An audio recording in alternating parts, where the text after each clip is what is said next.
একটা পয়েন্ট, যদি কোনো ব্যক্তির এই পশু হারিয়ে যায়, চুরি হয়ে যায়, গোয়ালঘর থেকে আপনি কিনে এনেছেন পশু কুরবানি করার জন্য, তাহলে আপনি কি করবেন?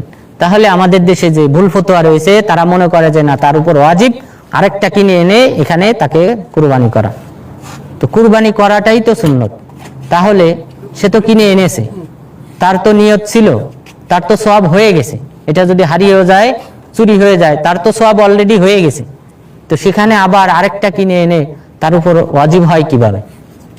তো যাই হোক, এই ব্যাপারে স্পষ্ট যে দলিল সেটা হলো তামিম ইবনুল হুয়াইস আল আজদি রাহিমাহুল্লাহ। তিনি বলেন, আমার এই পশু কুরবানির যে প্রাণীটা আমি কিনে রেখেছিলাম, সেই প্রাণীটা হারিয়ে যাওয়ার পর আমি আব্দুল্লাহ ইবনে আব্বাস রাদিয়াল্লাহু আনহুকে জিজ্ঞাসা করলাম, তখন তিনি বললেন, লা ইয়াদুররু, তোমার কোনো ক্ষতি হবে না।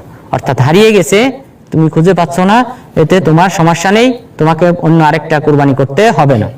তবে আব্দুল্লাহ ইবনে ওমর রাদিয়াল্লাহু আনহু তিনি বলতেন, ইযা কানা মিন নাযর ফাআবদিলহা, যদি তোমার মানতের হয়, যে তুমি এক সময় মানত করেছিলে যে একটা পশু কুরবানি করবে আল্লাহ তাআলার নামে, তাহলে মানতেরটা যদি হারিয়ে যায়, তাহলে তুমি কি করো? এটার পরিবর্তে আরেকটা কুরবানি করো।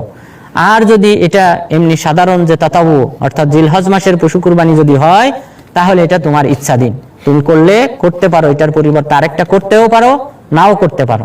তাহলে ঈদুল আজহার প্রাণী যদি হারিয়ে যায়, গোয়ালঘর থেকে যদি চুরি হয়ে যায়, তাহলে এটার পরিবর্তে আরেকটা করতে হবে না। যদি কারো সামর্থ্য থাকে করবে, তাহলে দুইটারই সওয়াব পাবে, হারিয়ে যাওয়ারটার এবং পাশাপাশি তিনি যেটা কুরবানি করবেন সেটারও সওয়াব পাবেন।